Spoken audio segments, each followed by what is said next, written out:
cái gì cũng alo mình là ba thì mà lại xem lại bữa gì nè email đi bữa yes email gì bữa gì bữa tôi na khăm bị mình nhá khăm bị bữa gì live mà tôi mới lâu cái đó xin gì cái mình lúc thêm mà nó gì mà thì bữa cái đó có đi để chào luôn cô bảo lấy chào bao cái rồi nó gì mà thì bữa cái đó té không lên quan này lâu quá đấy bữa đó ai bữa đi rồi shop quá cái đấy cho nên đi đâu mà nó khá là sai đồ muốn nào cô luôn rồi giá lên mình lúc thêm mà nó cô bảo nhiều cái thì mà lại con xuống chú ra bị đó tôi na khăm bị mày nó ပထမဆုံးပွဲအနေနဲ့ဒီ quarter back နဲ့ Newcastle ပွဲလို့သုံးသပ်ခံမှန်းပေးခြင်းနဲ့ဒီပွဲပေါ်ကြီးမှာဆိုလို့ရှိရင် away ကို Newcastle တစ်လုံး60ရှုံးကို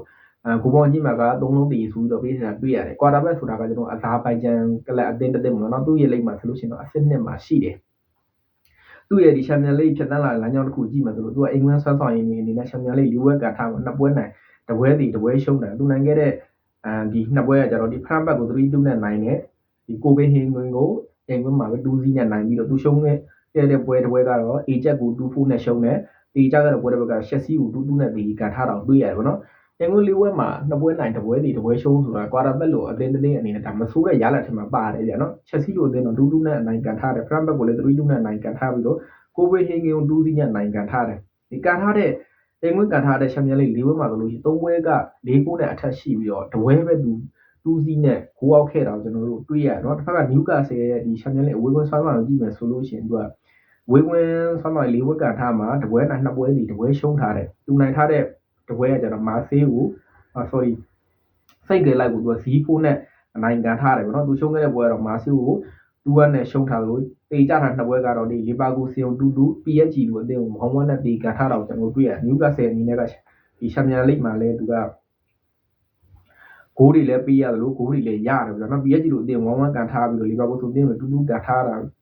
ကြီးကြီးရပဲ Newcastle လည်းသွားပြီးတော့ရှုံးလို့မရတဲ့အနေအထားတွေမှာတော့ပါတယ်ဒါကြောင့်မလို့တလုံး60ရှုံးတာ quarter back လို့အိမ်ကွင်း၄ပွဲကန်ထားမှာတပွဲပဲ A ချက်ကိုရှုံးထားပြီးတော့ဂိုးတွေ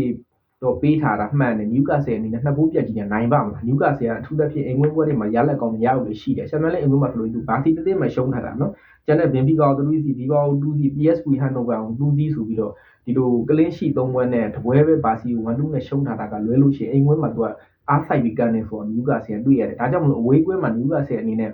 တကူလောက်အသာနဲ့နိုင်သူတို့ကအမြတ်သေးလောက်ကန်နိုင်နေဆိုလို့ရှိရင်သူတို့ကအမြတ်ဖြစ်တဲ့အတွက် quarter back အနေနဲ့ကလည်းသူကဒီဖွင့်ကန်ဆော့တတ်တဲ့အသင်းတစ်သင်းညာတော့သူကဒီအဇာဘိုင်ဂျန်ကလပ်အသင်းတစ်သင်းအနေနဲ့သူပိတ်ကန်တဲ့အနေအထားမှာတော့မရှိဘူးသူအိမ်ကွင်းဖြတ်တန်းလာတဲ့အနေအထားကိုကြည့်မှဆိုတော့ဒါကြောင့်မလို့သူ့ရဲ့ဒီ Champions League အဝေးကွင်းရောက်လို့ရှိရင်တော့သူကနည်းနည်းတိုင်ပတ်တဲ့တယ်သူအဝေးကွင်းဆောင်းဆောင်ရင်မှာဆို Baby ကော 2-3 နဲ့နိုင်တဲ့ပွဲတော့ရှိတယ်ကျန်တဲ့တော့3ပွဲတော့ရှုံးထားတယ်ဒီပါကို3-1နဲ့ရှုံးနာပိုလီကို2-0နဲ့ရှုံးပြီးတော့ဒီလီဗာပူးစစ်စည်းနဲ့တောင်ရှုံးထားတာနော်အဝေးကွင်းရောက်တော့သူ့အနေနဲ့တော်တော်အားနည်းတဲ့ထင်မှာပါတယ်ဒါကြောင့်မို့ Newcastle အိမ်ကွင်းသွားမယ်ဆိုလို့ရှိရင်မလွယ်ကူမှန်းတိမှာဖြစ်တဲ့အတွက်ကြောင့်မလို့အိမ်ကွင်းမှာရသလောက်ဂိုးတွေလှိမ့်နေပြီးတော့တစ်သင်းနဲ့တစ်သင်းဒီတိုက်စစ်အသားပေးပြီးတော့ဆော့လိုက်မယ်ကျွန်တော်မြင်ရတယ် Newcastle 2ဂိုးပြတ်ဖို့ခင်းရင်းလိမ့်မယ်ကြာနော် quarter back အိမ်ကွင်းမှာကျွန်တော်ဒါကြောင့်မလို့ quarter back body ပဲကြိုက်တယ်ဂိုးပေါင်းမှာဆိုလို့ရှိရင်ကျွန်တော်အပေါ်ကြိုက်တယ် Newcastle နိုင်သွားအောင်ကြာတဂိုးပြင်တော့ပို့နော်ကဲနောက်ထပ်တစ်ပွဲအနေနဲ့ဒီဘိုလိုကလင်းနဲ့ဒီ Inter Milan ပွဲပေါ့နော်ဘိုလိုကလင်းဆိုတော့ဒီ Norway ကလပ်အသင်းပေါ့သူ့အနေနဲ့လောလောဆယ်ပွဲတွေကတော့ဝေးနေတယ်သူမကန်ဘူးပေါ့နော်သူ့အနေနဲ့ကတော့တစ်ဖက်က Inter Milan ကတော့ Italy Serie A ရဲ့ဒီလူအားလုံးအသိပါပဲဒီပွဲပေါ်ကြီးမှာဆိုလို့ရှိရင်အဝေးကွင်း Inter Milan တစ်လုံး90စာဂိုးပေါင်းကြီးမှာက3လုံး20ရှုံးဆိုပြီးတော့ပေးထားတယ်မင်းညာ Italy Serie A နှစ်သင်းဖြစ်တဲ့ဒီ Juventus တို့ Atalanta တို့အတီးတီးဒီဂိုးပြတ်နိုင်ပွဲတွေနဲ့ရိုက်ခံခဲ့ရတယ်ပေါ့ဗျာနော်ဒါကြောင့်မလို့ဒီနေ့မှာ Inter Milan ရောဒီသူတို့ Italy Serie A ကလပ်အသင်းတစ်သင်းအနေနဲ့နောက်ထပ်သူရဲ့ဂုဏ်သိက္ခာအပိုင်းအရာကိုထပ်ပြီးတော့ရှုံးမလားဆိုတော့ကျွန်တော်စိတ်ဝင်စားဖို့အကောင်းတယ်ကျွန်တော်ကအဲ့လိုမထင်ဘူးည Inter ဆိုတာကဒီပြီးခဲ့တဲ့နှစ်မှာကလောလောလတ်လတ်ဒီ final ကိုတက်ထားတဲ့အသင်းတစ်သင်းပဲเนาะကျွန်တော်ကတော့ Inter Milan ဘိုဒိုကလင်းကဒီသူ့ရဲ့အိမ်ကွင်းစမ်းဆောင်ရင်မှာမခေတဲ့အသင်းလို့တော့ပြောလို့ရအောင်စပောက်တူတူကန်နဲ့မိုနာကို0-1နဲ့တော့ရှုံးထားတယ်သူကဒါပေမဲ့ဂျူဗင်တက်ကိုတော့2-3နဲ့ရှုံးပြီးတော့မန်စီးကြီးကို3-1နဲ့နိုင်ထားတယ်ဒါပေမဲ့၄ပွဲကန်ထားမှာတပွဲနိုင်တပွဲစီ2ပွဲတော့ရှုံးတာအိမ်ကွင်းစမ်းဆောင်ရင်လည်းသိမကောင်းဘူးသူအဝေးကွင်းမှာကြတော့သူက၄ပွဲကန်ထားမှာတပွဲနဲ့2ပွဲစီတပွဲပဲရှုံးထားပြီးတော့အိမ်ကွင်းထွက်အဝေးကွင်းမှာပို့ပြီးတော့ကောင်းနေတော့တွေ့ရတယ်အဝေးကွင်းမှာအက်တလက်တီကိုအသင်းမှုတော့တောင်မှတော့1-2နဲ့အနိုင်ရထားတယ်ဗျာနော်သူတေကြထားတဲ့နှစ်သင်းကတော့စလာဗီယာဘရာဟောင်2-2ဒေါမွန်2-2ကန်ပြီးတော့ကာနာဒါစီကိုတော့3-1နဲ့သူရှုံးထားခဲ့တယ် ဘယ်လိုပဲဖြစ်ဖြစ်ပါဒီအနေထားမှာကတော့ကျွန်တော်အင်တာကိုပဲယုံကြည်ခြင်းတယ်ဗျာနော်ဒီလိုအဆင့်အနမ်းမျိုးရောက်နေပြီလုံးဝအမှားမခံတဲ့အနေထားမှာဘိုလိုကလစ်အနေနဲ့အင်တာကိုဘယ်လိုများခံကန်နိုင်မှာလဲကျွန်တော်အင်တာပဲကြိုက်တယ်ကိုပေါင်းကတော့ကျွန်တော်ချောင်းလိုက်မှာ320ရှုံးဆိုတာကဒါဘိုလိုကလစ်ကိုလည်းကိုပေးထားတဲ့အနေထားမှာတော့ရှိတယ်ကျွန်တော်အင်တာရဲ့နောက်တန်းကိုလည်းနည်းနည်းယုံကြည်တာလည်းပါတယ်နော်ကိုပေါင်းမှာချောင်းလိုက်မယ်ကျွန်တော်အင်တာဘော်ဒီပဲကြိုက်ပါတယ်စီးဒီကလပ်ဒီနှညာသက်ကြီးတော့မရှုံးတော့ပါဘူးနော်ဘိုလိုကလစ်ကိုအင်တာနဲ့လည်းလုံးဝအလေပဲအကွာကြီးညီထားမှာရှိရတော့ကျွန်တော်အင်တာကိုပဲကြိုက်ပါတယ်ကဲနောက်တဲ့ပွဲတစ်ပွဲအနေနဲ့ကတော့ကျွန်တော်တို့ဒီကလပ်ဘရုဂေးနဲ့ပေါ့နော်ကလပ်ဘရုဂေးနဲ့အက်တလက်တီကိုပွဲဒီပွဲပေါ်ကြည့်မှဆိုလို့ရှိရင်ဒီဝေးပွဲဖြစ်တဲ့အက်တလက်တီကိုကတလုံး80စားကိုပေါင်းကြီးက330စားဆိုတော့ပေးတာတွေ့ရတယ်အီတီကိုအနေနဲ့ပြီးခဲ့တဲ့ဒီကိုပါဒေးပွဲဘာစီလိုနာနဲ့ကန်တော့ဖိုးစီးနဲ့အနိုင်ရထားခဲ့တယ်နော်လုံးဝဟိုဒီအော်ပွဲရရှေ့စွမ်းမျိုးနဲ့ဘာစီကိုဖိုးစီးနဲ့အနိုင်ရခဲ့တယ်ဒီဖလားပြန်ပွဲမှာလိုက်နောက်လဲဒီအီတလီစီးရီးလဲဟိုsorry စပိန်လာလီဂါလည်းပြန်ကန်ရောသူဘလက်ကာနို4စီးနဲ့3စီးနဲ့တခါ6ပြတ်ရှုံးပြန်ရောနော်ဘာလို့ယုံမှန်းဘူးဒါပေမဲ့အဲ့တော့ကတော့သူကဒီလုမန်တို့ဘာတို့တော့နောက်60ကျော်လောက်မှထည့်လာတာကိုကျွန်တော်တွေ့ရတယ်လူတွေနဲ့ရှန်ထားတာကိုကျွန်တော်တွေ့ရတယ်ပေါ့နော်ဒီနေ့ဒီချန်ပီယံလိပွဲဖြစ်တာလ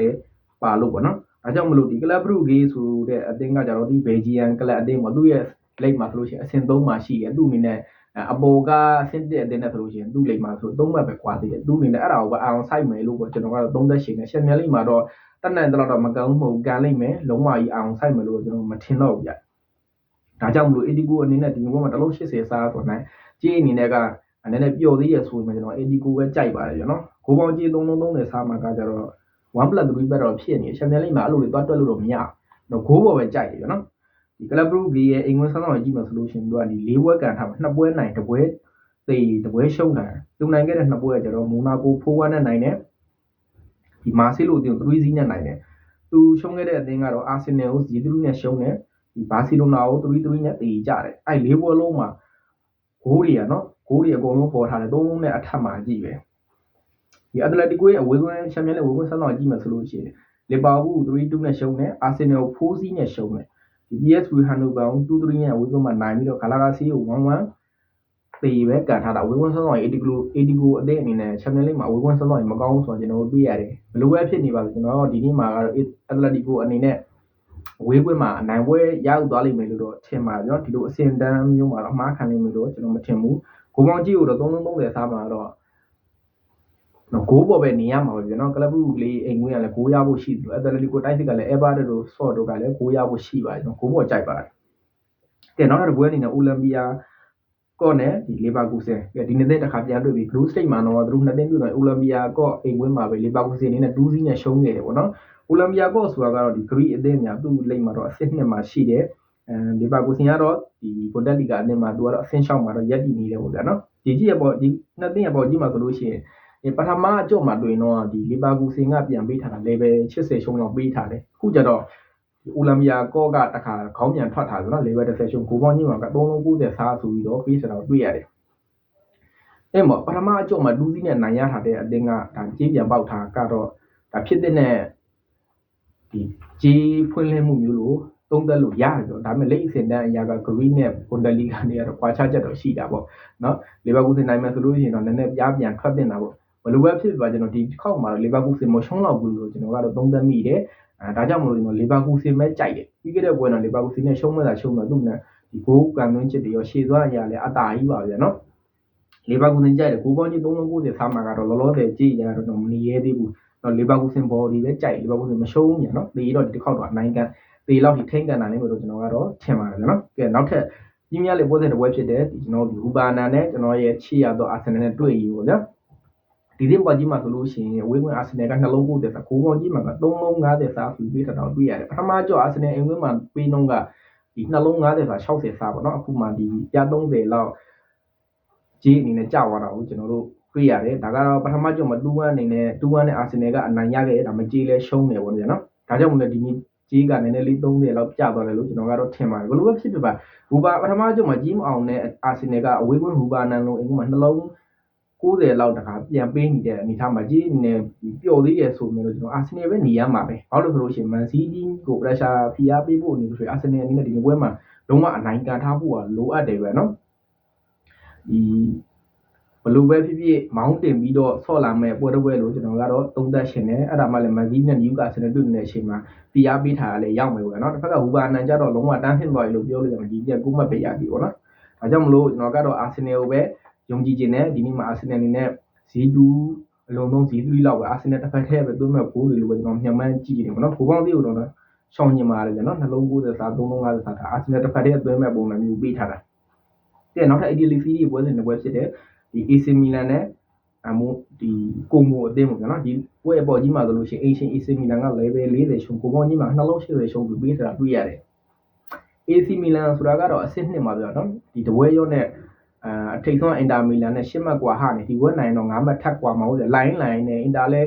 ဒီ line မမီအောင်ဖြစ်နေတဲ့ AC နဲ့ကလည်းနော်ဒါကြောင့်မလို့ဒီနေ့ပွဲမှာကိုမိုပေးထားတဲ့ကြီးတဲ့မှန်ရဲ့လား level 40ရှုံးနှလုံး80ရှုံးနဲ့ AC Milan နဲ့ကိုမိုနဲ့စုစုပေါင်း3ချိန်တွေ့ထားတယ်3ချိန်တွေ့ထားမှာ1 2 1 3 3 1ဒီလိုမျိုးဝင်နေဒီ AC Milan ကြီးပဲ6အသာနဲ့အဲ့လိုမျိုးအနိုင်ရရှိခဲ့တာဗောလေနှစ်သင်းပေါင်းသွင်းကိုကလည်း3လုံးအထက်မှာရှိတယ်ဒါတော့မှကိုပေါင်းကြီးနှလုံး80ရှုံးဆိုတော့ကြီးအနေနဲ့ပြော့ရတယ်ဗျာနော်ကိုပေါင်းကြီးလည်းပြော့ body ကြီးလည်းပြော့တယ်စစ်နှစ်ကအသိရင်ဒီကိုမိုကအဆင့်ခွန်မှာနော်ကိုမိုအနေနဲ့ပြီးခဲ့တဲ့ PO နဲ့ပွဲတော်ကလည်းသူ့အနေနဲ့ဒီ1 2နဲ့အိမ်ဝင်းမှာရှုံးထားတယ်အဲ့ရအတလန်နာနဲ့ပွဲမှာဆိုလို့ရှိရင်လည်းသူ့အနေနဲ့ VV တက်သေးကြထားတယ်အတလန်နာတင်းနဲ့ပွဲစဉ်10မိနစ်လောက်မှာတယောက်ရောထုတ်ကန်ထားတာတော့ကိုမိုအနေနဲ့အနိုင်မကန်နိုင်နောက်ဆုံးပင်နယ်တီရတာတော့ကိုမိုအနေနဲ့မဝင်ဘူးเนาะကြေးတွေလည်းသူကြတယ်ပေါ့ဗျာဒီပွဲမှာကော AC အစစ်နှစ်ကတင်အခွန်ပေးတဲ့ကြီးကဒါမှန်ကန်ရင်လည်းဗျာเนาะတွေ့တိုင်းလည်းအသာစီးရနေတော့ AC အနေနဲ့ CDA မှာတပွဲပဲရှုံးသေးတယ်သူအိမ်ဝင်းမှာ Cremonio 1 2နဲ့ရှုံးတာတပွဲပဲရှိလို့ကျန်တဲ့ပွဲမှာဒီ AC နဲ့လုံးဝရှုံးပွဲမရှိဘူးသူတစ်ဖြစ်ဆိုအိမ်ဝင်းဆိုလို့ရှိရင်ကန်စစ်ကိုအသားပြီးတေချာလီကန်တာကိုတွေ့ရတယ်ဒီနေ့ပွဲမှာ AC Milan ရဲ့ကွင်းလေရာဘီယိုကလည်းဆက်စပန်ထိထားတယ်လို့ဒီကိုမိုရဲ့တိုက်စစ်မှုမူရာတာလည်းဆက်စပန်ထိထားတာတော့ရှိတယ်ကွင်းလေ AC Milan အားနေနိုင်တယ်လို့ဒါမဲ့ဒီကိုမိုရဲ့ဘက်မှာကျတော့သူကဒူဘီကတ်ဆော့တာပေါ့နော်ရာဘီမိုရာတာတော့မပါလက်တိတ်ပြဿနာမရှိဘူးအရန်ခေါင်းနေဝင်လာတာဆိုတော့ကကျွန်တော်ကြီးနဲ့ပဲသုံးသက်ရှင်တယ်ကျွန်တော်ဒီနေ့ပွဲမှာကိုမိုပဲကြိုက်တယ်နော်ကိုမိုတေးလောက်တော့ကန်နိုင်မယ်လို့တော့ကျွန်တော်ကထင်တယ်တကယ်လို့လိန်ထားတဲ့ဖော့ထားတဲ့ကြီးဆိုတော့ကျွန်တော်တော့မပြောတတ်ဘူးเนาะကြီးရကျွန်တော်ဒီပွဲသုံးသက်လိုက်တယ်ရှေ့သွားရမဟုတ်ဖ ೇನೆ ကိုမောင်ကြီးနှလုံး80ရှုံးမှာကနှစ်သိန်းတွေ့တာ3လုံးနဲ့အထက်မှာရှိတယ်ဒီကြီးက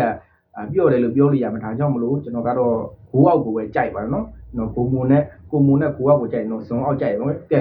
ဒီနေ့မှလည်းညီကိုတို့တွေအနေနဲ့အပေါင်းပြကြပါသည်လို့ကျွန်တော်ကတော့ဆုတောင်းပေးပါเนาะကျွန်တော်ရဲ့ဒီ YouTube channel လေးကိုလည်း subscribe လုပ်ပေးဖို့တောင်းဆိုချင်ပါတယ်ဗျာเนาะနောက်ဗီဒီယိုမှာပြန်လည်ဆုံတွေ့ကြမယ်ညီကိုတို့